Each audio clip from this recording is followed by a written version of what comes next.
మూడోసారి ప్రధానమంత్రి అయిన తర్వాత మొదటిసారి మోడీ తెలంగాణకు వస్తున్నాడు. ఏ ముఖం పెట్టుకొని మోడీ తెలంగాణకు వస్తున్నాడు అని కాంగ్రెస్ బీఆర్ఎస్ వాళ్ళు మాట్లాడుతున్నారు. దేనికి ఏ ముఖం పెట్టుకుని రావాలంట ఈ కాంగ్రెస్ బీఆర్ఎస్ వాళ్ళ కోసం? ఏ ముఖం పెట్టుకుని రమ్మని అని అంటున్నారు వాళ్ళు. ఇచ్చేది ప్రతి పథకం మోదే కదా. ఆవాస్ యోజన కింద డబ్బులు గాని, ఉజ్వల యోజన కింద గ్యాస్ గాని, ఇందిరమ్మ ఇండ్లకు ఇచ్చే డబ్బులు గాని, ప్రతిదీ ఇచ్చే ప్రతి రూపాయి మోదే కదా. ఈ రోజు తింటున్న బియ్యం కూడా ఇచ్చే మోదే డబ్బులు కదా. ఏ ముఖం పెట్టుకుని వస్తానని అంటారు. ఈ రోజు మెట్రోలు కడుతుంటే ఎవరు ఇస్తున్నారు? నేషనల్ హైవే డబ్బులు ఎవరు ఇస్తున్నారు? సెంట్రల్ ఫండ్ మోదీ గారు ఇస్తున్నందుకే కదా ఆ ముఖం పెట్టుకుని వస్తున్నారు. ముఖ్యంగా భారతీయ జనతా పార్టీ కార్యకర్తలు ఉత్సాహం తీసుకోవడానికి వస్తున్నారు. ఏం ముఖం పెట్టుకొని వస్తున్నారు అని ఈ రోజు చెప్తున్నారు రేవంత్ రెడ్డి గారు. ఏం ముఖం పెట్టుకుని ఈ రోజు పక్కల మోదీ గారు పక్కన కూర్చున్నారు. మీరు ఇప్పుడు ఒక గంట ముందు మీ ఫోటో చూసినాం. ఏ ముఖం పెట్టుకుని మీరు మోదీ పక్కన కూర్చున్నారు? వాస్తవాలకి చెప్పడానికి మైకులు ఉంటే ఏదైనా చెప్పగలుగుతాం. వాస్తవాలు మీరే చెప్పాలి, మీకే తెలవాలి కదా. ఏం ముఖం పెట్టుకుని కూర్చున్నారు రాష్ట్ర ముఖ్యమంత్రి వర్యులు ఇప్పుడు మోదీ గారి పక్కల? అలాంటి ప్రశ్నలు వేసేటప్పుడు మీకు కూడా ఆలోచన ఉండాలి కదా. అంటే కాంగ్రెస్ వాళ్ళు మాట్లాడినారని చెప్పేసి అంటున్నాను నేను. మీరు అదే అంటున్నారు. రేవంత్ రెడ్డి గారు కాంగ్రెస్ పార్టీ కాదా? ఈ రోజు ఏం ముఖం పెట్టుకుని నరేంద్ర మోదీ గారి పక్కన కూర్చున్నారు. మీరు మోదీ ఏం ముఖం పెట్టుకొని వచ్చినారు అని అంటున్నారు కదా. మీరు దేనికోసం కూర్చున్నారు? రాష్ట్ర ప్రభుత్వం డెవలప్మెంట్ కావాలనే కదా నిధులు అడగడానికి కదా వాళ్ళ దగ్గర కూర్చున్నారు. నరేంద్ర మోదీ గారు రూపాయి ఇయ్యేందుకు రాష్ట్రం నడుస్తుందా? ఈ రోజు మెట్రోకి రూపాయి ఇయ్యేందుకు మెట్రో వస్తుందా? ఎక్కడ ఏం నిధులు ఇచ్చాడు తెలంగాణకి అంటున్నారు కదా. ఎవరు అంటున్నారు కదా కాంగ్రెస్ వాళ్ళు? అంటే జనాలకు తెలుసు, ప్రతిదీ తెలుసు. ఇందిరమ్మ ఇల్లులో కూడా రూపాయలు ఇస్తున్నారు. 2 లక్షల రూపాయలు నరేంద్ర మోదీ గారు ఇస్తున్నారు. సిలిండర్ కి పైసలు వారు ఇస్తున్నారు. ఈ రోజు దేశంలో జరుగుతున్న ప్రతి సంక్షేమంలో నరేంద్ర మోదీ గారు ఇచ్చే రూపాయలు ఉన్నాయి. ప్రతి వాటా నరేంద్ర మోదీ గారు ఎక్కడికి పోయింది? ఎందుకు రాలేదు? బడ్జెట్ రాందే నేషనల్ హైవేస్ వస్తున్నాయా? బడ్జెట్ రాందే మనకు మెట్రోస్ నడుస్తున్నాయా? బడ్జెట్ రాందే ప్రతి సెంట్రల్ స్కీమ్ వస్తుందా? ఇక్కడ ఎక్కడి నుంచి వస్తుంది బడ్జెట్? సెంట్రల్ స్కీమే కదా. ఎందుకు రావట్లేదు? బరాబర్ వస్తుంది. బీజేపీ మతోన్మాద పార్టీ అనే అంశానికి ఏం చెప్తారు? నాకు తెలియదు. మతోన్మాద పార్టీ అయితే మూడోసారి అధికారంలో దేశాన్ని రాదు. భారతీయ జనతా పార్టీ మూడోసారి ఈ దేశానికి నరేంద్ర మోదీ పరిపాలన కొనసాగదు. మతోన్మాద పార్టీ అయితే కేవలం బీజేపీ హిందువుల కోసమే పనిచేసేది. దేశంలో ఉండే 140 కోట్ల ప్రజల కోసం నరేంద్ర మోదీ గారు రోజుకి 18 గంటలు 6 నిమిషాలుగా పని చేయకుంటుండే. ఒకవేళ పని చేయాలనుకుంటే మతోన్మాద పార్టీ అయి ఉంటే కేవలం హిందువుల కోసమే హిందువులకి పథకాలు ఇచ్చేవాళ్ళు. ఇది మతోన్మాద పార్టీ కాదు. కొంతమంది ఓర్వలు లేక రాజకీయ నాయకులు, దుష్ట శక్తులు నరేంద్ర మోదీ పైన వేస్తున్న వృధా ఇది. బీజేపీ అధికారంలో ఉన్న దగ్గర హిందూ ముస్లిం పంచాయతీలు ఏలా ఉంది? హైదరాబాద్ లో ఉందా? హైదరాబాద్ లో ఉందా హిందూ ముస్లింల పంచాయతీ? ఉందా? 44 మంది కార్పొరేటర్ హైదరాబాద్ లో ఉన్నారు. ఏలా ఉంది హిందూ ముస్లింల పంచాయతీ? ఏలా ఉంది? ఇప్పుడు నిన్నగాక మొన్న బెంగాల్లో వచ్చింది హిందూ ముస్లింల పంచాయతీ అయితే చూడండి. ఇంతకుముందు యూపీలో యోగి ఆదిత్యనాథ్ గారు 2వ సారి ముఖ్యమంత్రిగా అయినారు. ఏడ పంచాయతీలు ఉన్నాయి? అవన్నీ సోషల్ మీడియాలో వస్తున్న తప్పుడు ప్రచారాలు. నరేంద్ర మోదీ గారు సబ్కా సాత్, సబ్కా వికాస్, సబ్కా ప్రయాస్, సబ్కా విశ్వాస్ అంటూ పనిచేస్తున్నారు. ముస్లింల మద్దతు ఉంటుందా నరేంద్ర మోడీకి? నేను ముస్లిం కాదా? నీ దగ్గర మాట్లాడుతున్నా ముస్లింలే కదా. నేను ఒక ముస్లింలే కదా. మీ దగ్గర మాట్లాడుతుంది నేను ముస్లింలే. భారతీయ జనతా పార్టీలో తెలంగాణ రాష్ట్రంలో ఏకైక భారతీయ జనతా పార్టీ బీఫామ్ తీసుకొని గెలిచి కార్పొరేటర్ గా అయినా నేను, కౌన్సిలర్ గా అయినా నేను. తెలంగాణ రాష్ట్రం మొత్తంలో ఒక కౌన్సిలర్ 2020లో. నేను ముస్లిం కాదా?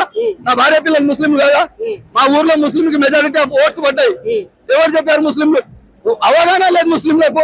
ఇప్పుడు అవగాహన వస్తుంది. నరేంద్ర మోదీ గారి గురించి తప్పుడు ప్రచారాలు చేశారు కాబట్టి వాళ్ళకి తెలియదు. పాపం అమాయకులు మా ముస్లింలు రెచ్చగొడితే రెచ్చిపోతారు. ఇప్పుడు వాస్తవంలోకి వస్తున్నారు.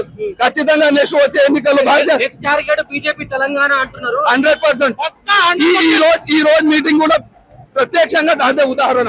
దానికి ఉద్దేశించే నెక్స్ట్ టార్గెట్ తెలంగాణలో భారతీయ జనతా పార్టీ జెండా ఎగరబోతుంది. దానికి బీజేపీ నాయకుల మధ్య సమన్వయం లేదు. అరే ఒక ఇంట్లో అన్నదమ్ముల మధ్యలో సమన్వయం ఉండదు అన్న. పెద్ద సముద్రం లాంటి పార్టీ ఉంటుంది, ఉండకపోతే మా అంతర్గత విభేదాలు, అది అంతర్గత విషయాలు లోపల కూర్చొని మేమే మాట్లాడుకుని సెట్ చేసుకుంటాం. అవి అంతా బయట చెప్పుకుంటాం, అన్ని చెప్పుకుంటాం. మేము తండ్రికి 4 కొడుకులు ఉన్నప్పుడు వాళ్ళ దగ్గర సరిగా ఉండరు. ముస్లింలకు ఏం చేసిందంటే ఏం చెప్తారు బీజేపీ? హిందువులకు ఏం చేసిందో ముస్లింలకు అది చేసింది. హిందువులకు ఆవాస్ యోజన కింద ఇండ్లు వస్తే ముస్లింలకు కూడా ఇండ్లు ఇచ్చింది. హిందువుల ఇండ్ల ముందుల రోడ్ వేస్తే ముందుల హిందువుల ముస్లింల ఇండ్ల ముందుల రోడ్ పడ్డాయి. హిందువుల ఇండ్ల ముందుల లైట్లు పడితే ముస్లింల ఇంటి ముందుల లైట్లు పడ్డది. ఉజ్వల యోజన కింద గ్యాస్ హిందువులకు ఇస్తే ముస్లింలకు ఇచ్చిండు. ఇప్పుడు ఆవాస్ యోజన కింద డబల్ బెడ్రూమ్ లో ఇందిరమ్మ అని పేరు పెట్టుకున్నారా? హిందువులకు వస్తే ముస్లింలకు వచ్చినాయి. ప్రతిదీ హిందువులకు వచ్చేది ముస్లింలకు వచ్చింది. ఇక్కడ స్పెషల్ గా ఫోకస్ చేసి ముస్లింలకు అనేది ఏమి ఉండదు. హిందువులకు ముస్లింల కోసం పనిచేస్తలేడు నా నరేంద్ర మోదీ. యావత్ భారతదేశంలో 140 కోట్ల ప్రజల కోసం పనిచేస్తున్నాడు. సెక్యులర్ గురించి ఏం చెప్తారు? సెక్యులర్ అంటే ఏంది అర్థం నాకు అర్థం కాలేదు. సెక్యులర్ అంటే అసలు పదానికి అర్థం ఏంటి? సెక్యులర్ అంటే అన్ని మతాలను సమానంగా చూడాలని చెప్పేసి. మరి నా పార్టీ ఫస్ట్ ఒకటి చెప్పేది, మన మతాన్ని పూజించి పరమతాన్ని గౌరవించు, ఇది చెప్తుంది. మా పార్టీలో కూడా ఇదే చెప్పారు మాకు. ఇది సెక్యులర్ ఇదే కదా. రాహుల్ గాంధీ రాజ్యాంగం చేత పట్టుకొని తిరుగుతున్నాడు. బీజేపీ దేశాన్ని మొత్తం సర్వనాశనం చేస్తుందని అంటున్నాడు. అందుకే ముఖ్యమంత్రి రాహుల్ గాంధీ అంటున్నారు. మొన్న ప్రధానమంత్రి రాహుల్ గాంధీ అని అన్నారు. అదే రాహుల్ గాంధీ గారు ఫస్ట్ రాజ్యాంగాన్ని గౌరవించడం నేర్చుకోండి. రాహుల్ గాంధీ గారు అవును. ఎందుకోసం అంటే అది తాతల చరిత్ర కాదు, జేబులోకి వెళ్ళి తీసి ఇట్లా ఇట్లా ఇట్లా అని చూపించండి. రాజ్యాంగం డాక్టర్ బాబాసాహెబ్ అంబేద్కర్ గారు రచించి డాక్టర్ బాబాసాహెబ్ భారతరత్న డాక్టర్ బాబాసాహెబ్ అంబేద్కర్ గారు తన చంపార్చి రాసిన రాజ్యాంగం అది తీసి జేబులోకి వెళ్ళి ఇట్లా ఇట్లా రాస్తుంది బీజేపీ అంటున్నారు కదా. ఇలా 2 సంవత్సరాలు అయింది కదా, 3వసారి అధికారంలో వచ్చి ఏ రకాల రాసిండ్రు. ఇది రాజ్యాంగాన్ని మారుస్తారని పద్నాం చేసిండ్రు. 400 సీట్లకు భారతీయ జనతా పార్టీ 3వసారి అధికారం కోసము అబ్కి బార్ 400 పార్ అని నినాదంతో పోతే మీరు చేసిన తప్పుడు ప్రచారం కోసం ఈసారి మోదీ వస్తే రాజ్యాంగం మారుస్తారని చెప్పారు. 3వసారి అధికారంలో వచ్చి 2 సంవత్సరాలు అవుతుందా? మార్చారా? ఏదైనా ఒకసారి డిస్కషన్ వచ్చిందా? తప్పుడు ప్రచారం రాహుల్ గాంధీ గారిది, ఈ కాంగ్రెస్ పార్టీ తప్పుడు ప్రచారం. మోడీ గురించి ఏం చెప్తారు? నేను ఏం చెప్పాలబ్బా, విశ్వగురువు ఆయన.